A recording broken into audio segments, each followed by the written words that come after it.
हाँ जी, welcome back. तो आज हम अब एमपी इकोनॉमी में अपना मैन्युफैक्चरिंग सेक्टर कंटिन्यू करते हैं। स्टार्टिंग हमने देख ली थी और इश्यूज वगैरह को हम एड्रेस कर रहे थे कि एमपी को इन्वेस्टमेंट हब बनने से क्या चीजें रोक रही हैं, राइट। ये अपन ने स्टार्ट कर दिया था। इंडस्ट्रियलाइजेशन समझ लिया था अपन ने, ठीक है। देख लिया था व्हाट इज इंडस्ट्रियलाइजेशन, काफी डिटेल में देखा था what is the importance of industrialisation, ये भी हमने देख लिया था, ठीक है। अब यहां पर अगर need for rapid industrialisation MP ये भी देखा था टू इंक्रीज एक्सपोर्ट अर्निंग। अब यहाँ पर ये फिर थोड़ा सा अपन ने जल्दी निकाल दिया था। अब यहाँ पर ये देखो, इसको रिवाइज कर लेते हैं और फिर आगे बढ़ते हैं। Need for faster industrial growth in light of globalisation and liberalisation.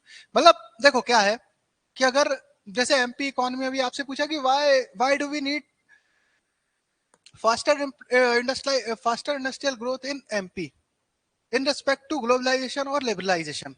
अगर इनकी तुलना में आप बात करो तो why we need faster industrial growth, तो फिर वही ले दे कि वही वाली बात हो जाएंगी। क्यों? क्योंकि इससे अपग्रेडेशन ऑफ टेक्नोलॉजी होगा, improvement in competitive strength of textile sector. और एक बात आप ये याद रखना, जैसे इंडिया का एक one of the important corner stone of Indian economy is textile sector. ये है, क्या हुआ जब ब्रिटिशर्स भी इंडिया आए ना, ब्रिटिशर्स ने सिस्टमेटिकली इंडियन इंडस्ट्री को तबाह करना स्टार्ट कर दिया, डिस्ट्रॉय करना स्टार्ट करा। बट टेक्सटाइल सेक्टर एक ऐसी इंडस्ट्री थी, टेक्सटाइल सेक्टर पे उन्होंने रिग्रेसिव ड्यूटीज लगाई, बहुत सारे टैक्सेस लगाए, बट इसको वो खत्म नहीं कर पाए। Indian textile sector was very very robust. अब इसको अगर आपको और ग्रो करना है तो फिर आपको टेक्नोलॉजी चाहिए। अब तो कॉम्पिटिटिवनेस बढ़ानी है, तो यहाँ पर भी लिबराइजेशन और ग्लोबलाइजेशन से इसको बूस्ट करने में आपको मदद मिलेगी। Scope for growth in agro based industry, fast growing IT sector and expanded market size. अब interdependence of agriculture and industrial sector, अभी अपन इश्यूज पर आ ही नहीं पाए थे आई थिंक, है ना। इंटरडिपेंडेंस क्या है एग्रीकल्चर और इंडस्ट्रियल सेक्टर की? तो जैसे अपन ने बताया था फैक्टर्स ऑफ प्रोडक्शन, जैसे कि जो इंडस्ट्रियल सेक्टर है वो रॉ मटेरियल के लिए एग्रीकल्चर पे डिपेंडेंट है। Agriculture and industry both are complementary to each other because many industries are totally dependent upon agriculture sector for raw material, whereas agriculture development is dependent upon industry for new techniques and machinery. यही वही वाली बात हो गई। देखो अपन क्या कर रहे हैं, अपने पास जो पॉइंट थे वो रिसाइकल करके अपन यहाँ लिख रहे हैं, कंपेयर कर रहे हैं और वही की वही चीज रिसाइकल करके अपन यहाँ लिख रहे हैं। आई थिंक ज्यादा मुझे इसमें एलैबोरेट करने की जरूरत नहीं है, आप लोग इजीली लिख लोगे इस चीज को। यहाँ पर या contribution of agriculture to industrial sector अगर आपको लिखना है, थोड़ा सा और डाइसेक्ट करें तो the industrial sector industry depends upon agriculture in the following ways. पहला क्या, सप्लाई ऑफ रॉ मटेरियल, इस टाइप से आप लिख सकते हो। Provision of food, supply of capital, source of industrial capital investment, market for industrial goods, supply of labour. इन सारी चीजें, ये सारा जो इनपुट है वो एग्रीकल्चर प्रोवाइड करता है इंडस्ट्रियल सेक्टर को, ठीक है, ओके। और इंडस्ट्री एग्रीकल्चर को क्या प्रोवाइड करती है? तो इंडस्ट्री एग्रीकल्चर को क्या क्या प्रोवाइड करती है? इनपुट्स, ठीक है। इनपुट्स जैसे कि वही एग्रीकल्चरल सीड्स वगैरह, ओके, फाइनेंस, इस टाइप की जो चीजें हैं ये इंडस्ट्री से आपको मिलती हैं। जो भी एग्रीकल्चर इनपुट है, फर्टिलाइजर्स, इस टाइप से। इंफ्रास्ट्रक्चरल फैसिलिटीज, वेयर हाउसिंग वगैरह, ट्रांसपोर्टेशन, इस टाइप की चीजें। Employment avenues and meeting high income demands. तो अगर कंपैरिजन की बात आएगी तो एग्रीकल्चर और इंडस्ट्री का ही कंपैरिजन हो गया, आप ये पॉइंट्स मेंशन करना उसमें।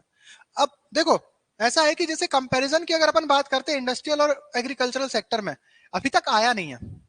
अब अगर ये आता है तो आप लोग अब तैयार हो। अब इसमें आपको एक चीज और ये करनी है कि एग्रीकल्चरल सेक्टर और इंडस्ट्रियल सेक्टर में मैंने रिलेट करा, आप ये कर सकते हो कि इसको आप रिलेट कर सकते हो, एग्रीकल्चरल सेक्टर को रिलेट कर सकते हो अब आगे चल के टर्सरी सेक्टर से भी, कि आप ये देखो एग्रीकल्चर और टर्सरी सेक्टर कैसे रिलेटेड है, या एग्रीकल्चरल सेक्टर से सेकेंडरी और प्राइमरी सेक्टर कैसे रिलेटेड है, क्या कंट्रीब्यूट कर रहा है। तो फिर आप इसमें ये वाले जो पॉइंट लिखे हैं वो भी लिखो, उसके अलावा एग्रीकल्चरल एक्सटेंशन सर्विसेज, ठीक है, ये वाले पॉइंट आप लिख सकते हो। रिसर्च एंड डेवलपमेंट, इस टाइप की एक्टिविटी जो टर्सरी सेक्टर प्रोवाइड कर रहा है, ये वाले पॉइंट आप ऐड कर सकते हो टर्सरी सेक्टर के लिए, ठीक है।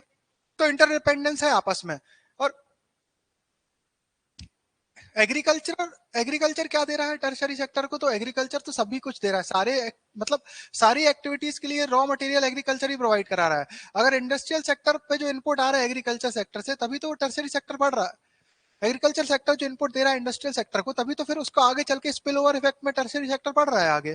ठीक है, तो कहने का मतलब ये कि all these three sectors, primary, secondary and tertiary, they are interdependent on each other. इस तरीके से अब आप पॉइंट और भी कुछ जो लगता है आपको लिख सकते हो। ठीक, पॉइंट्स की कमी नहीं है, आपको पुराना भी मटेरियल इतना सारा है कि पॉइंट आप बना सकते हो। अब reasons for low industrialisation in MP, ये एक रेडीमेड क्वेश्चन है आपका, 5 मार्क्स में भी आया है और आपसे हो सकता है आगे चल के 11 मार्क्स में भी पूछ लें कि what are the reasons for low industrialisation in MP, because in MP historically there is a low level of industrialisation.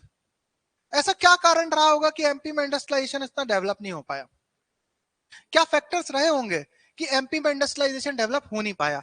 MP rank second in total food production, ठीक है, and second in mineral wealth. But तो देखो आप, food production में भी हम all over India second है, और मिनरल्स में भी हम सेकंड है, मिनरल वेल्थ की अगर आप बात करो ऑल ओवर इंडिया। मतलब इतने बढ़िया रॉ मटेरियल है इंडस्ट्रियल सेक्टर को डेवलप होने के लिए, जो रेसिपी है वो है, उसके बाद भी इंडस्ट्रियल सेक्टर डेवलप नहीं हो पाया। तो क्या रीजन रहे होंगे? तो आपको ये इंट्रोडक्शन का पॉइंट मिल गया आंसर में भी, अगर आपको देना है तो this is a good point for you to write in your introduction. कि अगर क्वेश्चन पूछा जाता है what are the reasons for low industrialisation in MP, तो पहला पॉइंट आप यहीं से शुरू कर सकते हो कि भाई मध्य प्रदेश इतना मिनरल रिच है, रिसोर्स रिच है, उसके बाद भी there Madhya Pradesh lacks in industrialisation. Some of the reasons are, तो अपन 5-6 रीजन को देखते हैं यहाँ पे। ठीक है, जो मेजर इंपॉर्टेंट रीजन है, 5-6 रीजन, इसी में आप आंसर को कंक्लूड करने की कोशिश करना।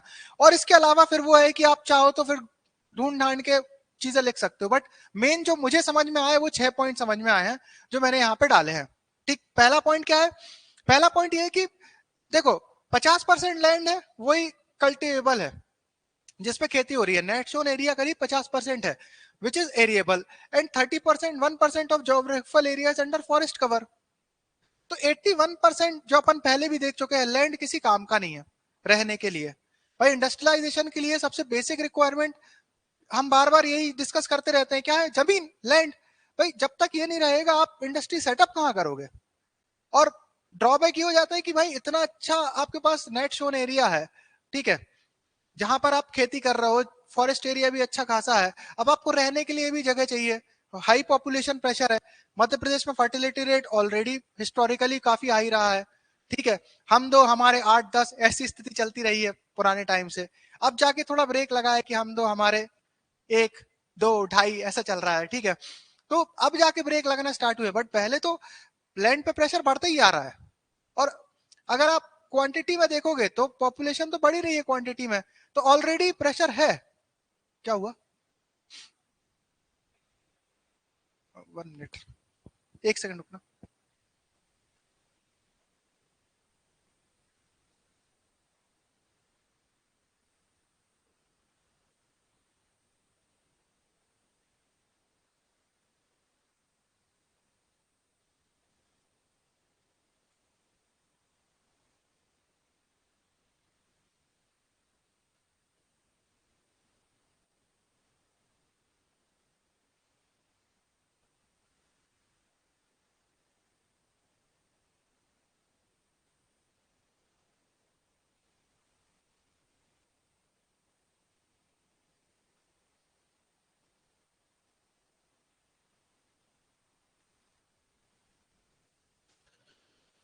सॉरी,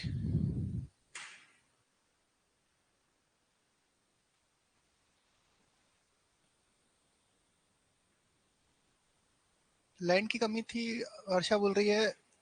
अपने टेबल बनवाई थी जब देखा था अपन ने, हाँ, इन्वेस्टमेंट नहीं है सेक्टर्स को प्रमोट करने के लिए, इन्वेस्टमेंट गवर्नमेंट ने दिया है तब। नो इंफ्रास्ट्रक्चर, ठीक है, स्ट्रक्चर ऑर्गेनाइजेशन सही नहीं, हाँ ठीक है। तो एक एक करके अपन पॉइंट्स को देख रहे हैं इसमें। तो वही कहने का मतलब ये था यहाँ पर कि पॉपुलेशन प्रेशर ऑलरेडी ज्यादा है और जगह की कमी है। तो पहला क्या हो गया भाई? So along with being primarily agrarian state, it shares a burden of protecting carbon sink in form of forest, और इसके अलावा to accommodate a high rising population. So where is the space for industrialization? Both fields and forest cover so large area of MP and it makes land diversification and land acquisition difficult in MP. Even अभी भी आप ये देखो, जैसे industrialist के लिए देने के लिए तो आप जगह छोड़ दो, अभी मेट्रो का काम भी हो रहा है जैसे भोपाल में, इंदौर वगैरह में, तो मेट्रो में भी जो लैंड एक्विजिशन चाहिए, जो आपको लोगों से लैंड लेना है या जहां पर आपको निकालने जा रहे हो, वहां पर भी काफी दिक्कत आती है कि उसके लिए भी जमीन अलोकेट करने में दिक्कत है। ठीक है,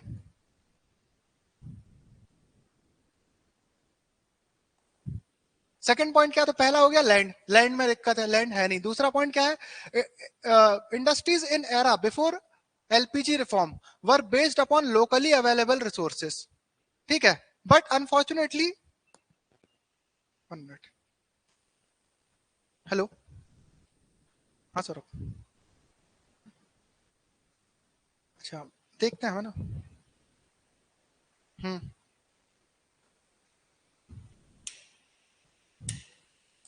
हाँ चलो, हम लगाते, क्लास में थे अभी फ्री होके लगाते, क्लास में अभी फ्री होके लगा रहे।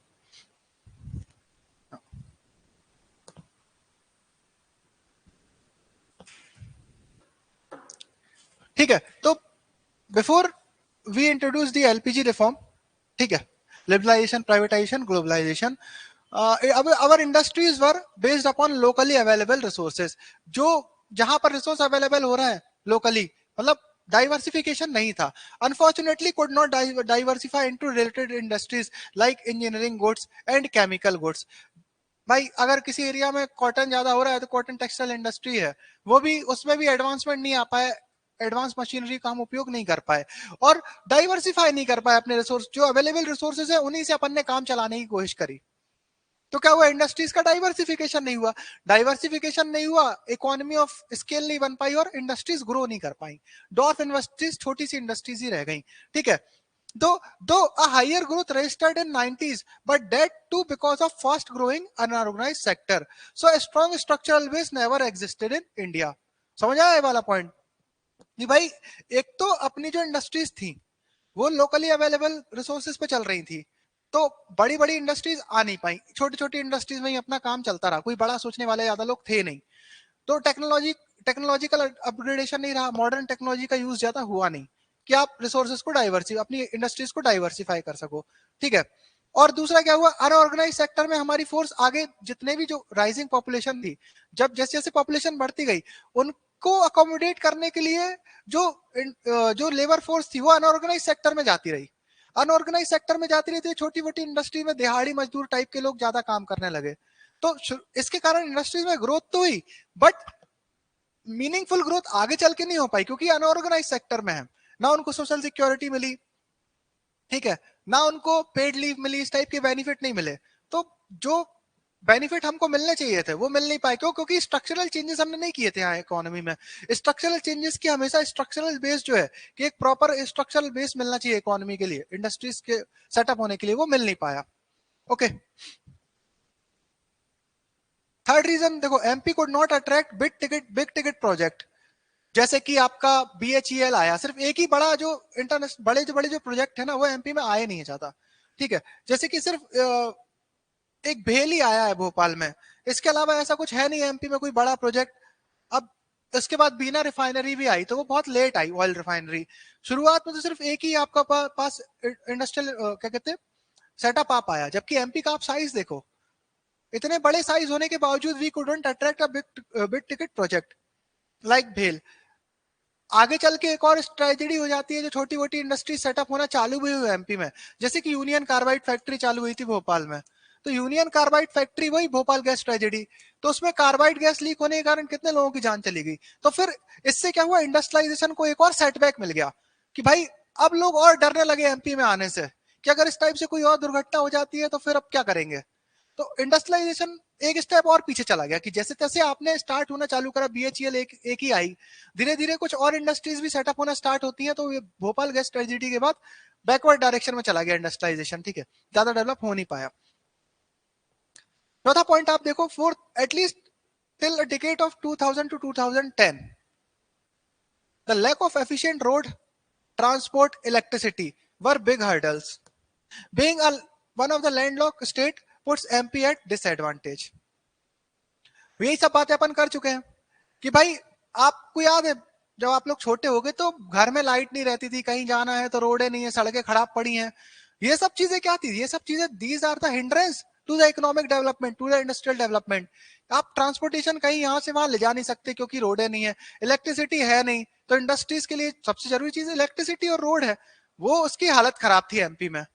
इसके कारण क्या हो रहा था भाई? इंडस्ट्री डेवलप हो नहीं पा रही थी। ठीक है, तो एक ये भी बहुत बड़ा हर्डल था, lack of industrialisation in MP. और एक और पॉइंट ये है कि एमपी एक लैंडलॉक स्टेट है, आपके पास कोस्टल एरियाज का एक्सेस है नहीं। अब कोस्टल एरिया का एक्सेस ना होने से जो हम एक्सपोर्ट में हम काफी पीछे हो जाते हैं फिर, कि अगर कोस्टल एरियाज में आप ये देखो, जैसे गुजरात हो गया, Kerala, Tamil Nadu, these are highly advance state. क्यों? क्योंकि इसका एक बहुत बड़ा रीजन ये है कि ये लोग कनेक्टेड है सी रूट से, तो यहां से होते हुए ट्रेडिंग करते हैं ये लोग आपस में, तो इन लोगों ने बहुत एक्सपोर्ट इंपोर्ट करा है, ट्रेड ट्रेड यहाँ पर बहुत हैवी हुआ। उस हैवी ट्रेड के कारण ये स्टेट ज्यादा डेवलप हो पाई। और एमपी को डिसएडवांटेज ये रहा कि लैंड लॉक थे, तो हमारे पास सी एक्सेस था नहीं। और दूसरी चीज क्या, स्ट्रक्चरल दिक्कतें थी कि ना इंफ्रास्ट्रक्चर है, ना आपके पास फाइनेंसेस है, पॉलिसी मेकिंग भी उतनी अच्छी है नहीं। तो इन सब दिक्कतों के कारण we had a low industrialisation in MP. एक और पॉइंट आप लिख सकते हो इसमें कि MP is a unique state. Why? मैंने जैसे बताया कि भाई एक फॉरेस्ट एरिया भी बहुत एक सिग्निफिकेंट पार्ट एमपी का कवर कर रहा है, हिली एरियाज भी बहुत है, प्लेन एरियाज भी बहुत है एमपी में, बहुत डाइवर्स ज्योग्राफी है एमपी ज्योग्राफी। आप पढ़ोगे तो एमपी ज्योग्राफी बहुत डाइवर्स है, हमारे अलग अलग टाइप के लैंड फॉर्म्स है, 11 different different agro climatic zones हैं। ठीक है, इतनी ज्यादा डाइवर्सिटी होने के कारण, because MP is a unique state, ठीक है, it is dominated by both fields and forest, तो therefore it needs a unique strategy for industries promotion. ऐसा नहीं कर सकते आपकी हर एरिया के लिए आपको स्पेसिफिक इंडस्ट्री इंडस्ट्रियल पॉलिसी बनानी पड़ेगी। ऐसा नहीं कर सकते कि एक इंडस्ट्रियल पॉलिसी आपने एमपी में बना दी और वो सारे एरिया को कवर कर लेगी। One size doesn't fit at all in in case of MP. आपको sector specific, area specific, geographical condition को ध्यान में रखते हुए पॉलिसी बनाने की जरूरत पड़ती है यहाँ पर, जिसका कोई ध्यान दिया नहीं गया शुरू में। ठीक है, तो जो एमपी की यूनिक ज्योग्राफी है उसका हमने एडवांटेज नहीं लिया, इसके कारण भी इंडस्ट्रियलाइजेशन में काफी पीछे रहे हम। तो the major potentials are, MP की जो ज्योग्राफी है उसके हिसाब से आप देखो तो we had major potential in food processing. Why? Because food processing में आपको जो रॉ मटेरियल चाहिए, एमपी इज एग्रेरियन इकोनॉमी, तो यहां से आपको फटाफट इनपुट मिल जाएंगे। ठीक है, दूसरा है टूरिज्म, क्योंकि इतनी सुंदर सुंदर लैंड फॉर्म्स है, ज्योग्राफिकल लैंड फॉर्म्स है कि you can promote tourism here, but वो भी पिछड़ा रहा। And forest based industries, because 31% is a forest cover. इसके कारण इनको आपने ज्यादा ध्यान दिया नहीं, सेक्टर स्पेसिफिक पॉलिसी बनाई नहीं, तो एक ये भी कारण था लो इंडस्ट्रियलाइजेशन इन एमपी। और ये देखना, इन सब चीजों को, ये जो अपन इश्यू एड्रेस कर रहे हैं ना, अभी आगे चल के या अभी के टाइम पे जो गवर्नमेंट का स्टैंड है, इन सब कमियों को गवर्नमेंट ने दूर करने की कोशिश करी है, जो एट प्रेजेंट इन्वेस्टमेंट सिनेरियो है एमपी का, भी हम जस्ट नेक्स्ट स्लाइड में वही देखेंगे उसमें। ठीक है, तो देखो for instance forest ecosystem in MP are different.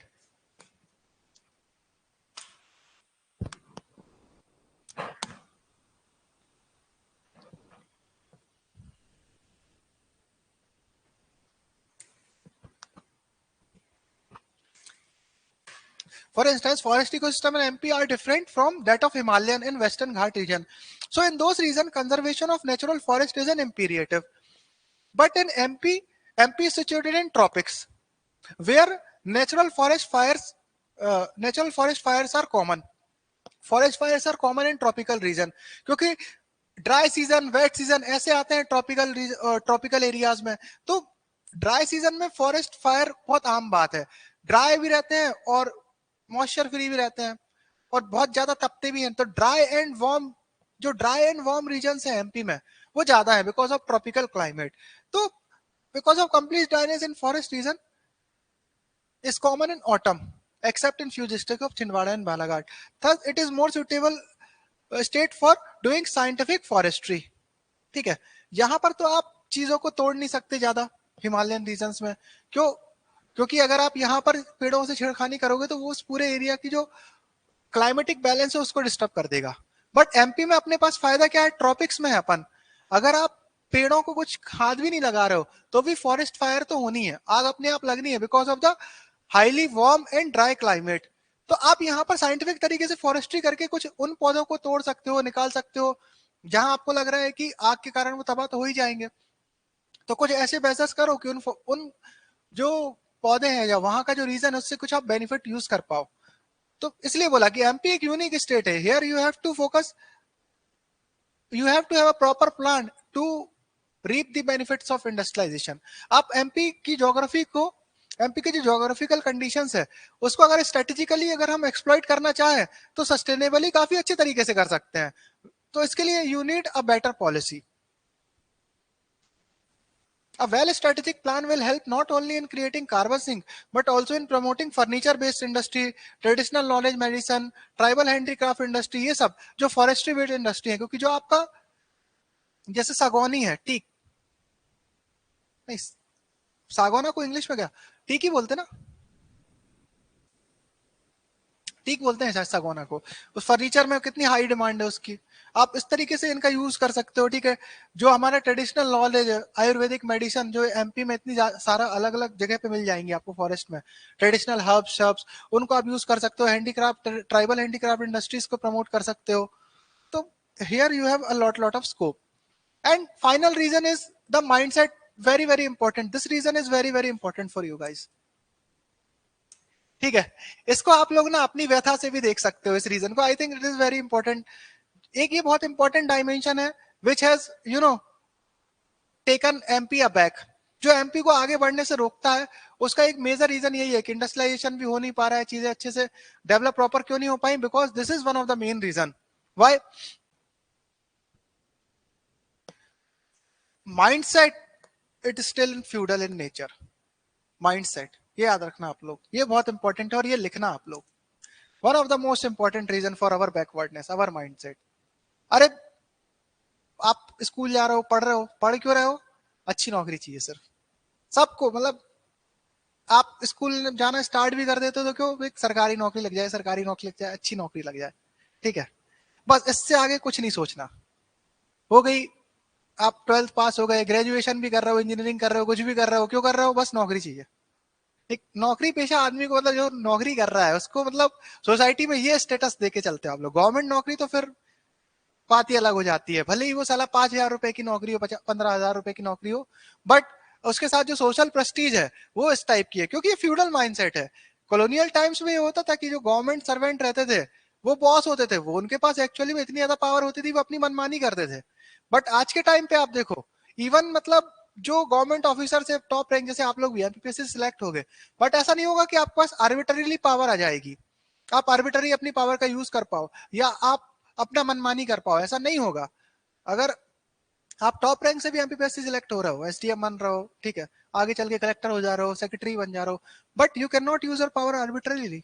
जो पहले की जो बात थी वो अब थोड़ी है आफ्टर अवर इंडिपेंडेंस। क्योंकि अब प्रॉपर हमने डेमोक्रेटिक सेटअप करा है, चेक्स एंड बैलेंस लगाए हैं पावर में। तो इसके कारण क्या हुआ है कि एक्चुअली में ये जो पोस्ट है उतनी ल्यूक्रेटिव है नहीं जितना लोगों ने बना रखा है। Why? Because of this mindset. Pressure आज के टाइम पे आप देखो, गवर्नमेंट जॉब आसान नहीं है, there is a lot of pressure on you guys. कोई भी जॉब, चाहे प्राइवेट हो चाहे गवर्नमेंट हो, प्रेशर बहुत हाई है, आपको काम करना पड़ेगा। इवन आफ्टर इंडिपेंडेंस भी फ्यूडल माइंडसेट इतना ज्यादा था कि सरकारी ऑफिस में काम करते नहीं थे यूजुअली लोग बाग, ऐसा बोला जाता है। और अपन ने भी देखा है कि हाँ, सरकारी ऑफिस में ज्यादा काम होता नहीं था। बट आज आप जाकर देखो, देखो आप, एसडीएम पता चला सुबह 8 बजे से चालू हुए मीटिंग करना और अपना काम करना, तो पता चला रात के 10 बज गए। इतना हैवी वर्कलोड है और सैलरी के नाम पे क्या मिल रहा है आपको?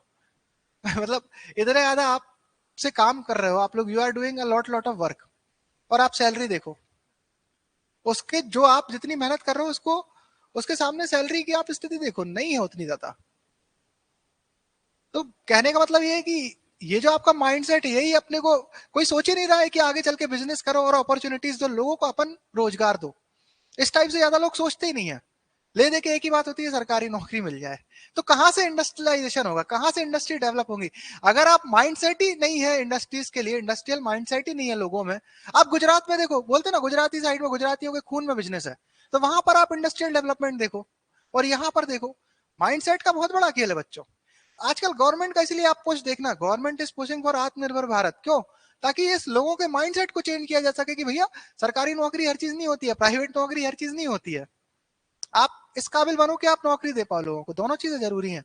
कुछ लोगों के लिए ठीक है, you can do a job, but कुछ लोगों को तो बिजनेस में आना ही पड़ेगा। तो बिजनेस को लोगों ने ना एकदम थर्ड क्लास टाइप का मान के रखा था अभी तक, कि भाई अपने पेरेंट्स की नजर में भी बिजनेस क्लास में ऐसी, भले ही वो खुद बिजनेस क्लास से हो बट उनकी नजर में उसकी कोई इज्जत नहीं जाता।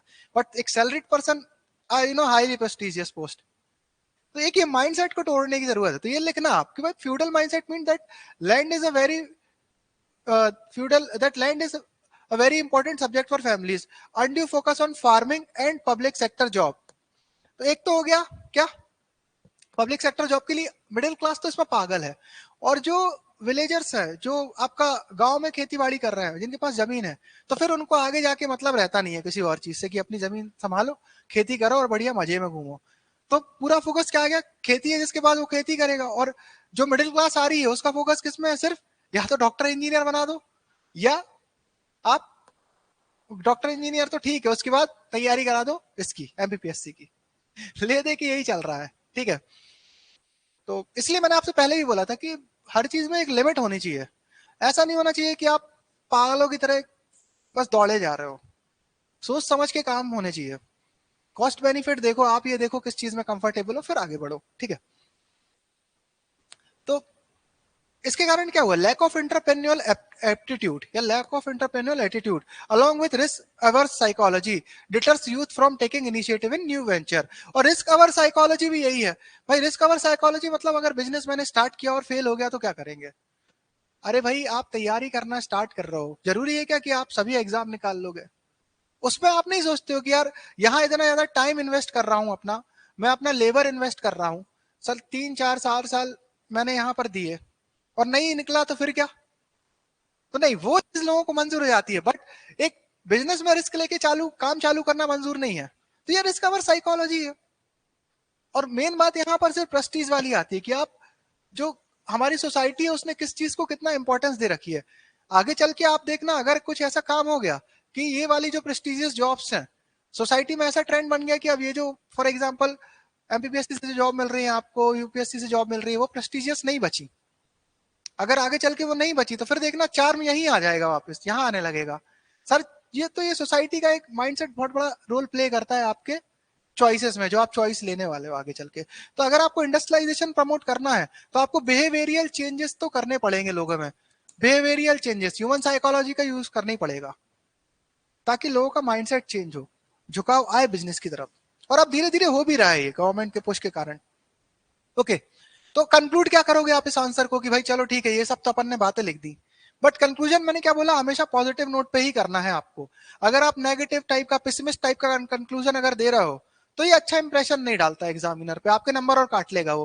क्योंकि दुनिया में देखो दुख दर्द बहुत है, हर कोई अपने गम से परेशान है।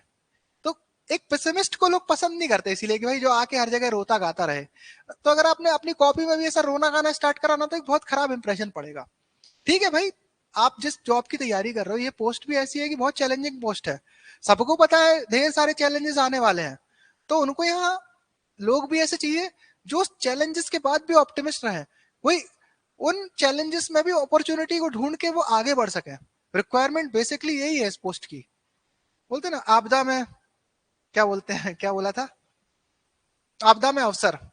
तो यहाँ पर कंक्लूजन में भी क्या देना है, पॉजिटिव कंक्लूजन देना है, ताकि एग्जामिनर को लगे नहीं यार, हाँ वी आर नॉट पेसिमिस्ट। और अगर इन जनरल अगर आप में से किसी का एटीट्यूड है भी नेगेटिव टाइप का, पेसिमिस्ट टाइप का, तो उसको आप लोग चेंज करो। लाइफ में इस एटीट्यूड के साथ आगे नहीं बढ़ सकते।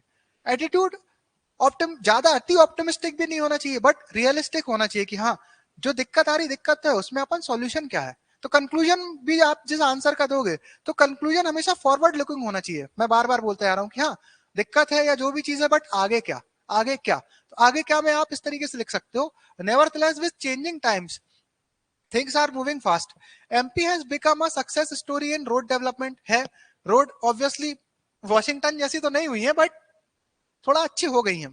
इलेक्ट्रिसिटी सप्लाई भी अभी ठीक है, लाइट देखो अपन ऑनलाइन पढ़ रहे हैं, कभी कभारी लाइट जा रही है, ठीक है। उसके अलावा ये देखो, government is also putting focus behind industrial sector. अभी अपन पढ़ेंगे काफी डिटेल में इंडस्ट्रियल सेक्टर के लिए कितना ज्यादा प्रमोट कर रही है अभी government. Some big ticket projects are in pipeline, जैसे कि टीसीएस आई गया है इंदौर में। But the real development in industrial sector will come when our generation will take our parents into confidence that it is worth trying field. भाई जब लोगों को आप समझा पाओगे कि भैया कलेक्टर कमिश्नरी हर चीज नहीं है, आपको उससे हटके भी दुनिया है, क्यों, इसके लिए रिस्क लेनी पड़ती है। जब अगर ये पेरेंट्स समझेंगे तो फिर वो एनकरेज करेंगे बच्चों को कि हाँ इस फील्ड में भी आप जा सकते हो। ठीक है, तो ये हो गए issues with MP industrial sector. समझ आ गए? लिख लोगे अब आप लोग अगर क्वेश्चन आएगा तो। और ये क्वेश्चन इस टाइप से रिपीट होती हैं। क्वेश्चन आएगा आप, बहुत चांसेस है कि फिर आपको क्वेश्चन पूछ लें कि what are the factor impeding the growth of industrial sector in MP, या why there is a low industrialisation in MP. इस तरीके से घुमा फिरा के पूछ सकते हैं आपको आगे भी। तो will you be able to write? अब इसमें आपको और कोई पॉइंट ऐड करना है तो आप ऐड कर सकते हो। ये मैंने आपको एक बेस लाइन दे दी है, और अगर नहीं करना तो एज इट इज छाप सकते हो ये भी। It depends on you. तो कुछ डाउट है तो पूछो, अदरवाइज अपन आगे बढ़ते हैं।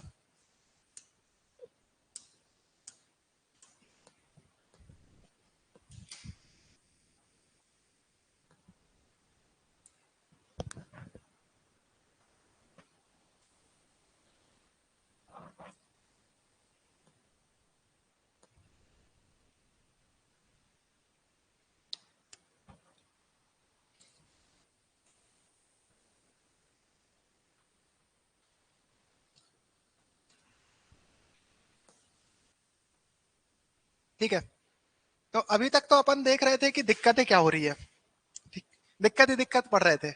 बट एक और चीज अच्छी है, अपॉर्चुनिटी भी है। तो अब अपन अपॉर्चुनिटी देखते हैं कि भाई now MP has started becoming a investment hub. ठीक है, उसमें क्या है वो अपन देखते हैं अभी।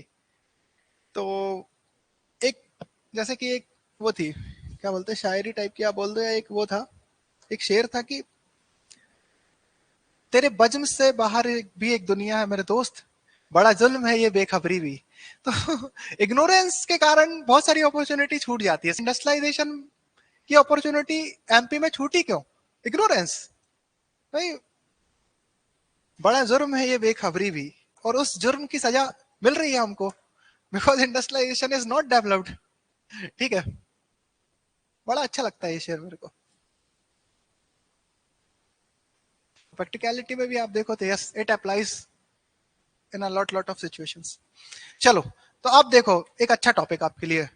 ये इन टॉपिक में ना आपकी एमपी इकोनॉमी का सार मिल जाएगा आपको, जितना आपको जरूरी है। तो ये वाले टॉपिक्स में भी मैंने आपको इतना एलाबोरेट करके इतने सारे पॉइंट दिए ना। आप ये देखो, मैंने 19 स्लाइड दी हैं आपको MP as an investment hub में। 19 स्लाइड में आप सोचो मैंने कितना भर भर के मैटर दिया होगा। कुछ अपने शब्द हैं, कुछ शब्द डायरेक्ट गवर्नमेंट को उठा के दे दिया आपको, कि आप जितना लिखना है 11 नंबर में पूछ लेते हैं आपसे। और अभी तो इतना ज्यादा फोकस है ना कि you can expect this as it is question. मतलब इस स्लाइड को आप और रिफाइन कर लेना, इसमें आपको याद, मतलब 10-12 पॉइंट इससे निकाल लेना। मैंने तो बहुत सारे दिए हैं, 10-12 पॉइंट अलग से निकाल के रख लेना और तैयार रखना अपने, कि आएगा तो फटाफट सीधे लिखने ही है। क्योंकि ये हॉट टॉपिक है, very hot topic nowadays. तो MP as a investment hub, तो क्वेश्चन क्या आ सकता है? What are the investment opportunities in MP? How, what is the current level of industrialization in MP? What are the growth opportunities in MP? How how MP is performing in industrial growth? Yeah, what are the steps taken by government to promote industrial sector in MP? Yeah, industrial sector has become an important area of focus for government of MP. Explain. समझ रहे हो? ये ऐसे ढेर सारे question बन सकते हैं। आप बोलना शुरू करेंगे तो मतलब कहने का मतलब ये है कि मुद्दे में आपको यही वाली बातें लिखनी है जो इस स्लाइड में लिखी है, इस टाइप के क्वेश्चन में। कि अगर एमपी इन्वेस्टमेंट इंडस्ट्री इस टाइप से आपको बातें आ रही हो, अपॉर्चुनिटीज, तो फिर आप ये सब लिखो। इसमें अभी तक के इवेंट में जो जो चीजें हुई हैं वो लगभग लगभग कवर हो गई हैं इन स्लाइड्स में। तो फिर इससे बाहर अब आपको देखना है कि MP as a investment hub, इससे बाहर मत पड़ना यार कुछ, क्योंकि टाइम वेस्ट मत करना। मैंने बहुत एलेबोरेट करके दिया है ऑलरेडी। इसमें बस आप ये कर सकते हो कि कुछ नया डाटा मिलता है तो यहाँ पर आप वो लिख देना, अदरवाइज ज्यादा 3-5 में नहीं पढ़ना है, इतना काफी रहेगा आपके लिए। ठीक है, तो देखो, अगर आप एमपी एज इन्वेस्टमेंट हब देखते हो तो what are the opportunities in MP, और what MP had done for industrial sector in recent days. या हिस्टोरिक से लेकर अभी तक, हिस्टोरिकल टाइम से अभी तक भी देख लो, तो एमपी ने अब ऐसा क्या कर दिया है कि now MP has started becoming an industrial investment hub. देखो एक्चुअली में हो रहा है कि नहीं, nobody cares at your level. मतलब ऑफ कोर्स वी केयर, अगर आप एज अ सिटीजन एमपी की बात करोगे तो हाँ yes we care investment level पे क्या हो रहा है, बट अगर आप एग्जाम पॉइंट ऑफ व्यू से देखोगे तो for you to clear this exam you have to talk positive things about your state in general. हाँ, क्रिटिसिज्म भी आपको कंस्ट्रक्टिव क्रिटिसिज्म की दिक्कतें आ रही हैं तो what are the ways in which we can solve this problem. तो यहां पर भी बस वही बात है। देखो एमपी एज इन्वेस्टमेंट हब में आप ये देखो, पहला point, the state government has made an investment of more than $15.4 billion in support infrastructure in the last 5 year। Yes, तो आप ये देखो $15.5 billion का इंफ्रास्ट्रक्चर में इन्वेस्टमेंट करा है एमपी गवर्नमेंट ने 15 साल में। अब देखो मैंने यहाँ पर कोई ईयर वियर नहीं लिखा कि 2005 से 2010 2015 से, ये जेनरिक पॉइंट है। क्यों? क्योंकि कभी आपको डाटा याद नहीं आया तो आप ये लिख दो। और दूसरी चीज, ये एज इट इज गवर्नमेंट की वेबसाइट पे भी उन्होंने यही दिया है, जब when they didn't bother to write the year here, why should I bother? मतलब अगर ईयर उनको बताना इस पॉइंट पे ज्यादा जरूरी होता है इस डाटा में, किससे कितने डाटा की अगर वो बात कर रहे हैं तो फिर ऑब्वियसली वो यहाँ मेंशन कर देते। तो आप तो ये लास्ट 5 year मान के चलो, you can write and nobody is going to make it wrong. ये मैं आपको बता रहा हूं, you can write this point, ठीक है। The state has good connectivity to large market and major metro cities such as New Delhi, Mumbai. तो देखो पहला क्या इंफ्रास्ट्रक्चर में इन्वेस्टमेंट करा आपने, दूसरी अपॉर्चुनिटी क्या है एमपी में कि पहली अपॉर्चुनिटी क्या हो गई, या पहला स्टेप ये हो गया कि अपन इंफ्रास्ट्रक्चर में अब पैसा ज्यादा दे रहे हैं, इंफ्रास्ट्रक्चर में अपन इन्वेस्टमेंट कर रहे हैं एमपी गवर्नमेंट। दूसरा कनेक्टिविटी में भी अपन इंप्रूव कर रहे हैं, कनेक्टिविटी भी बढ़ा रहे हैं मेजर सिटीज से एमपी की। जैसे कि MP has a good connectivity with large markets and major metro cities, New Delhi, Mumbai, Ahmedabad, Hyderabad, Kolkata. तो these are connected via road with MP. तो यहां से आपको एक रेडीमेड मार्केट मिल रहा है अपने प्रोडक्ट को पहुंचाने के लिए इन सिटीज में, ठीक है। MP possesses a road network of 1,60,000 kilometre, 455 train passes through the state daily। तो अब आपको अगर कोई पूछे कि कहीं भी अगर आपको कोई डाटा देना है कि एमपी में रोड नेटवर्क कितना है, you can write this 1,60,000 kilometre because it is given on MP government website. और इसके अलावा we had 455 train passes through the state daily besides its air connectivity with major tier 1 cities in country। तो 455 train MP से रोज निकल रही हैं। You can also write this, अगर आपको लिखना है डाटा तो ये this is authentic data. To overcome the problem of landlockedness, state has established 6 inland container depot. अब अपना एमपी क्या है, लैंडलॉक स्टेट है, एमपी लैंडलॉक स्टेट है। तो भाई अब लैंडलॉक स्टेट है बट आपको एक्सपोर्ट करना है। अब आप ऐसे एक्सपोर्ट करोगे, समझ लो मेरी ये कंपनी है, मुझे कुछ एक्सपोर्ट करना है, मैं ट्रक बुलाऊंगा, ठीक है, यहां से ट्रक में भेजूंगा गुजरात या तमिलनाडु, जहां भी मुझे सपोज मुझे अगर इंग्लैंड भेजना है तो यहाँ से मैं गुजरात या महाराष्ट्र अपना ट्रक भेज रहा हूँ अपना माल भर भर के उसमें, ठीक है। या मुझे भेजना है कहाँ, फिर वहां से मैं शिप में लदवाऊंगा उसको, किसी से कांटेक्ट करना पड़ेगा, वो शिप से वो फिर वहां खाली करवाएगा, ये सब झंझट, ठीक है। या यहाँ से मुझे भेजना है आप सपोज जापान, तो फिर मैं केरला या आंध्र प्रदेश, नॉट केरला, आंध्र प्रदेश या तमिलनाडु अपना सामान भेजूंगा, फिर वहां से शिपिंग कंटेनर में लोड होगा, फिर आगे जाएगा। आप ये सोचो इससे मेरा कितना ज्यादा पैसा लगेगा। और मेरे मैं ये कर रहा हूँ, पता चला ऐसे भोपाल में बैठ के मैं ये कर रहा हूँ, भोपाल में बैठ के 8-10 लोग भी ये वाला काम कर रहे हैं, भेज रहे हैं, सब अलग अलग ट्रक भेज रहे हैं, जरूरी नहीं है हर बार वो फुल फुल भर के जाए वहां तक। तो इस टाइप से हम लोगों की कॉस्ट कितनी ज्यादा आएगी यहाँ से वहां तक लॉजिस्टिक करने में, फिर शिप में उसको चढ़वाने में, सब ये सब काम करने में, ठीक है। अब इसका सॉल्यूशन क्या है भाई, क्योंकि अपन लैंड लॉक्ड है तो अपन क्या करें ऐसा कि भाई अपनी ये वाली लॉजिस्टिक कॉस्ट अपन बचा सके, क्योंकि जितनी ज्यादा लॉजिस्टिक कॉस्ट बढ़ेगी मैं उसको या उसको एवज में मैं उसकी प्राइस कम कर दूंगा प्रोडक्ट की, या मेरा मुनाफा बढ़ जाएगा अगर मैंने लॉजिस्टिक कॉस्ट बचा ली तो फिर गवर्नमेंट ने यहाँ पर क्या करा, इनलैंड कंटेनर डिपो बनाए। इनलैंड कंटेनर डिपो मतलब ये होता है, सपोज ये एमपी हो गया, इनलैंड कंटेनर डिपो में आपने अलग अलग जगह पे ऐसे डिपो बना दिए जहां पर आप क्या करो, जहां पर आप सामान इकट्ठा करो पूरा पूरा। जैसे मैं हूं, मुझे भोपाल में हूं और समझ लो मैंने इनलैंड कंटेनर डिपो इंदौर में बना दिया, ठीक।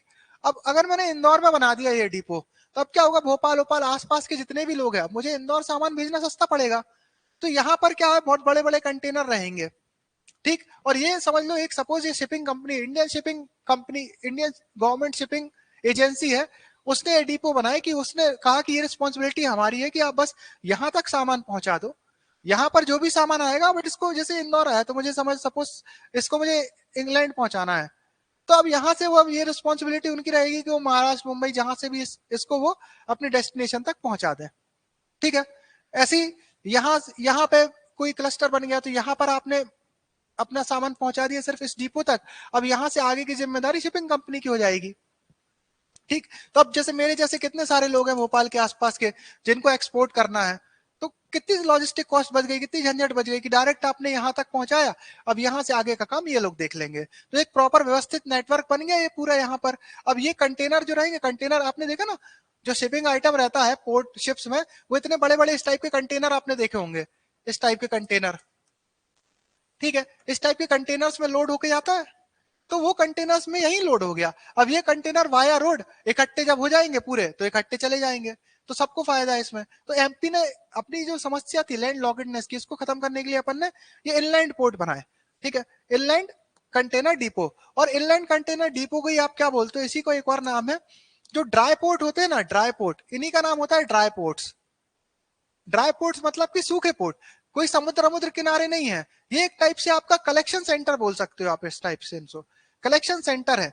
जितने भी लोगों को एक्सपोर्ट टाइप करना है, कुछ भी करना है, या इवन इंपोर्ट होके भी जो सामान आया, नॉट एक्सपोर्ट अकेला, इंपोर्ट होके भी जो सामान आया, कि समझ लो ये कंटेनर लेकर गया मुंबई पोर्ट तक, मुंबई पोर्ट तक ये कंटेनर आया, ये यहाँ पर खाली हो गया, माल शिप में लोड होके चला गया। अब वहां से शिप में कुछ माल यहाँ भी तो आया होगा जो भोपाल भोपाल और आसपास के एरियाज में जाना है, तो वहां से क्या होगा, ये कंटेनर खाली हुआ, इस कंटेनर में जो इम्पोर्ट वाला माल आया वो लद गया, और ये वापस अब यहाँ पर आ गया, यहाँ पर खाली होगा, जितने जितने लोगों को चाहिए यहाँ से ट्रक लेके जाओ, अपना चले जाओ। तो इससे ये देखो आप, अब अगर मुझे इंपोर्ट से कोई चीज मंगानी भी पड़ रही होती तो मुझे डायरेक्ट मुंबई पोर्ट से मैं अपना अकेले का सामान मंगाता तो महंगा पड़ता। अब क्या हुआ, इस कलेक्शन सेंटर तक, ड्राई पोर्ट तक अगर सामान आ रहा है तो लॉजिस्टिक कॉस्ट और कम हो गई। तो ये एक डेफिनेटली ये बहुत इंपॉर्टेंट पॉइंट है इंडस्ट्रियलाइजेशन को बूस्ट करने के लिए, इन्वेस्टमेंट को बूस्ट करने के लिए। क्यों? क्योंकि आपको एक्सपोर्ट की सुविधा बहुत इजीली मिल गई है। जो एमपी को लैंड लॉकेडनेस की जो दिक्कत आ रही थी, जो सी पोर्ट तक एक्सेस नहीं हो रहा था, जो हाई लॉजिस्टिक कॉस्ट हो रही थी, वो इससे कम हो जाएगी।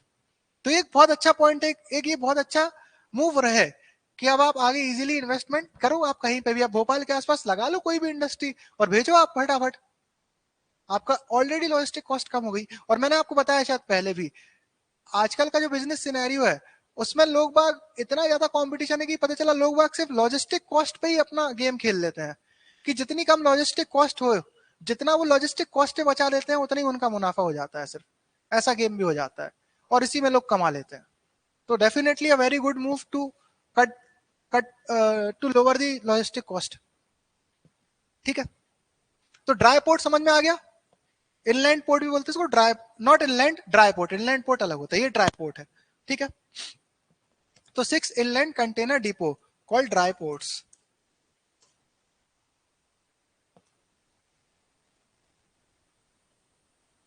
ठीक, आगे बढ़े, समझ गए?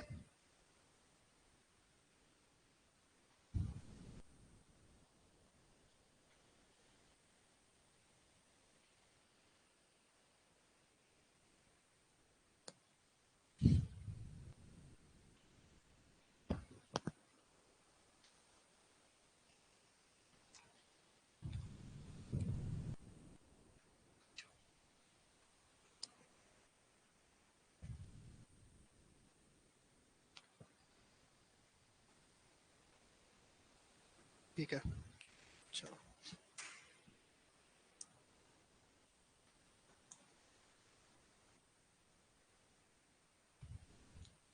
और देखो, तो अपन ने 3 पॉइंट देख लिए, एक तो रोड नेटवर्क की कनेक्टिविटी में इंप्रूवमेंट हो रहा है, ठीक है, और उसके अलावा एक्सपोर्ट इंपोर्ट के लिए वही dry inland container port type के अपन ने स्टार्ट कर लिए हैं, ठीक है।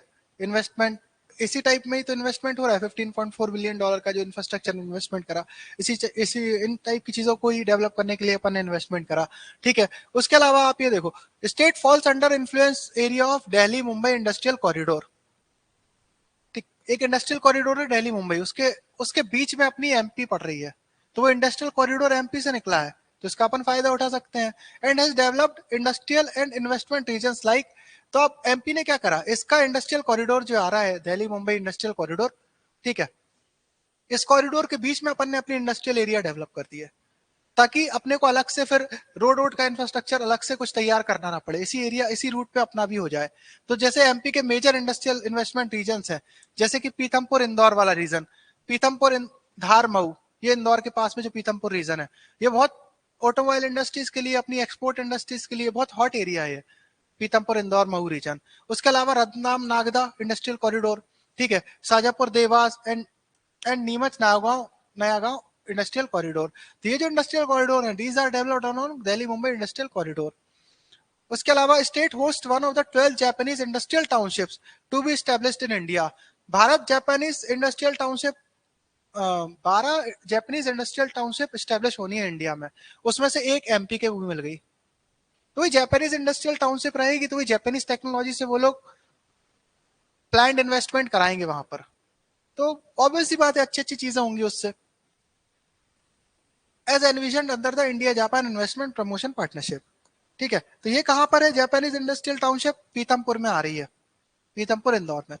Additionally state has also developed an industrial township specifically focused on south east and far east Asian investors. देखो इतना सब कुछ ऐसा है कि ये पॉइंट है आपके लिए, कंक्रीट पॉइंट्स है लिखने के लिए, जितने याद हो जाए तो ठीक है, 18-19 स्लाइड है, जितने याद हो जाए तो ठीक है, नहीं तो कोई बात नहीं है, इसमें से आप कुछ भी लिख सकते हो। ठीक है, तो फार ईस्ट के लिए या फार ईस्ट एशियन कंट्रीज, जैसे कि आपकी वही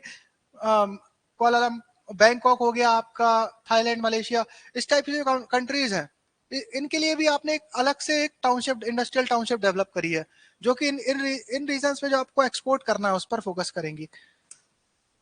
ठीक है, उसके अलावा state is also developing 4 investment corridor.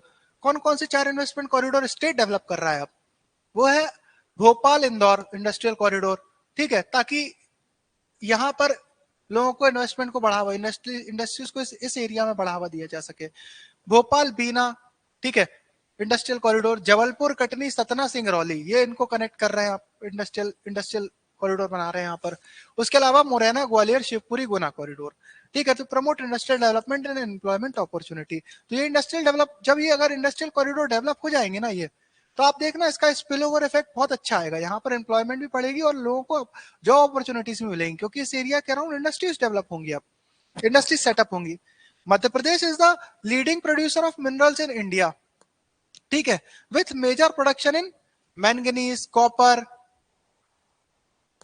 तो इंडिया में मिनरल वेल्थ की अगर आप बात करो, तो we are the leading producers of manganese, copper, very important, copper, glass, limestone etc, and is the only state in India with diamond reserve। तो एक ये भी इन्वेस्टमेंट अपॉर्चुनिटी है एमपी की, कि we had these types of minerals in MP, so these industries can also be developed in MP। अभी अडानी ने अपना सीमेंट पावर प्लांट लगाने का चल रहा है सतना कटनी के आसपास, why, because of the abundance of raw materials for cement factory।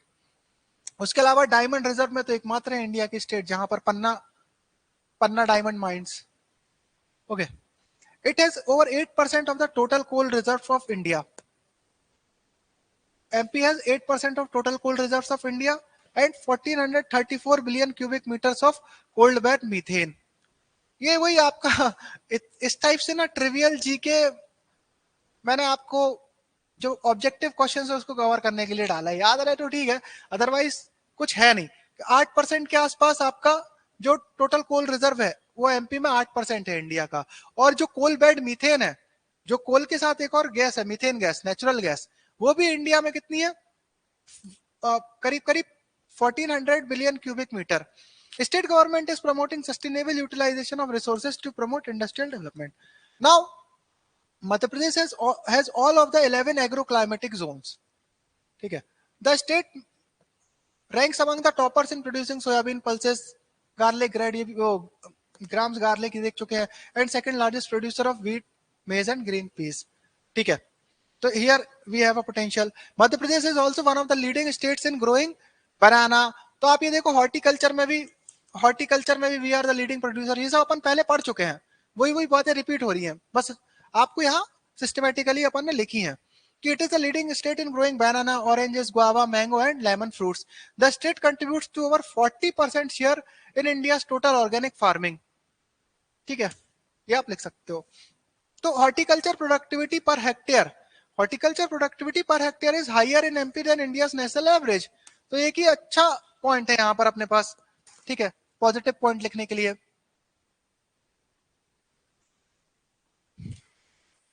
ठीक है, the state contributes the maximum forest cover to the total forest area of country, nearly 95 या 94.5 thousand स्क्वायर किलोमीटर। तो फॉरेस्ट एरिया देख लो MP का इतना आ गया। ठीक है, करीब करीब 94.5 thousand स्क्वायर किलोमीटर्स। और मेडिसिनल प्लांट भी आप ये देखो 200 वो 2200 वैरायटी के आसपास के मेडिसिनल प्लांट मध्य प्रदेश में अवेलेबल है इन forest areas.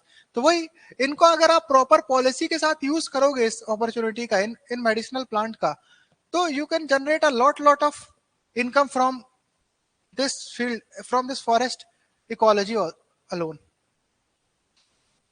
The state has 14% cattle wealth. ये लेटेस्ट है आपका डाटा, ये भी आप को अगर लिखना है तो कहीं लिख सकते हो कि पशुधन means cattle wealth 14% of the total India की 14% टोटल कैटल पॉपुलेशन है वो एमपी में है। ठीक है, which contributes nearly 10% to the total milk production of the country. एक अच्छा अच्छा फीट है कि 10% मिल्क प्रोडक्शन हो रहा है एमपी में पूरे कंट्री का। ठीक है, state has also 1,20,000 acres of industrial land bank including 40,000 acres of developed area. तो भैया ठीक है, 1,12,000 एकर्स, हेक्टेयर्स नहीं एकड़ लैंड है हमारे पास, जिसको आप डिवोट कर सकते हो इंडस्ट्रियल एरिया के लिए। ओवर द लास्ट ईयर हमने अब अलग अलग एसईजेड्स भी डेवलप करी हैं, and sector specific parks like special economic zone, Pithampur, crystal IT park, या भी आगे देखेंगे plastic parking, Tamot and Gwalior logistic park. तो इस टाइप से अपन ने क्या करा है, इंडस्ट्रियल क्लस्टर डेवलप करे हैं इन्वेस्टमेंट को प्रमोट करने के लिए, प्रोडक्शन को वो क्या कहते हैं, प्रोडक्शन और मैन्युफैक्चरिंग को प्रमोट करने के लिए। और एक छिंदवाड़ा में एक स्पेशल इकोनॉमिक जोन है जो अभी प्रपोज की गई है, एक अलग से स्पेशल इकोनॉमिक जोन आगे चल के एमपी की, वो भी हम देखने वाले हैं इसी स्लाइड में। abundant technical and skilled manpower is available in the state to support the industries। अब इस पॉइंट पे आप हो सकता है एग्री ना करो कि भाई क्या एमपी के पास सही में टेक्निकल और स्किल्ड मैन पावर है इंडस्ट्रीज को सपोर्ट करने के लिए। ठीक है, इस बात पे you can debate, but you can say yes, because MP में इतने सारे एम, जैसे एमपी में we have AIIMS also, premier institute है, इतने सारे प्रीमियर इंजीनियरिंग कॉलेजेस हैं। Yes we had a technical man power, but is it enough, that's another question. AIIMS, IIT, IIM ये सब है एमपी में। ठीक है, and also it is home to nearly 45 universities including central, state and private universities। तो around 1 lakh manpower technical expert join workforce from these colleges every year। सोच लो, 1 लाख बच्चे निकल रहे हैं इन 45 यूनिवर्सिटी से लगभग लगभग हर साल। अब 1 लाख बच्चों को देने के लिए जॉब है कि नहीं, ये अलग क्वेश्चन है। ठीक है, ओके, तो अब क्या क्या एक काम करते हैं, इसको यहीं रोकते हैं, कल खत्म करते हैं एज ए इन्वेस्टमेंट अपॉर्चुनिटीज ये वाला टॉपिक, और फिर आगे पढ़ेंगे भाई, यही वाला चैप्टर आगे कंटिन्यू करेंगे। इसके बाद फिर ये वाला तो अभी मेंस पॉइंट ऑफ व्यू से भी इंपॉर्टेंट है, ऑब्जेक्टिव पॉइंट ऑफ व्यू से भी इंपॉर्टेंट है। आगे चल के फिर कल की क्लास में जो चालू होगा, इसके बाद जो टॉपिक चालू होगा, प्रीलिम्स पॉइंट ऑफ व्यू से ज्यादा इंपॉर्टेंट रहेंगे, क्योंकि मेंस पॉइंट ऑफ व्यू से जितना भी कवर करना था इन टॉपिक्स में मैंने कवर कर दिया है। ठीक है, तो कंटिन्यू करते हैं कल, कल मिलते हैं। अभी कुछ पूछना है क्या किसी को, वरना कल मिलते हैं अपन, बताओ कुछ पूछना है तो।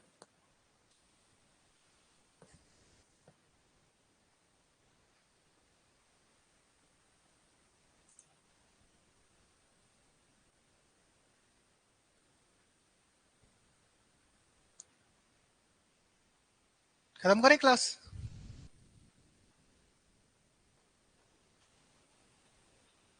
ओके, चलो गाइस फिर कल मिलते हैं, बाय बाय, टेक केयर।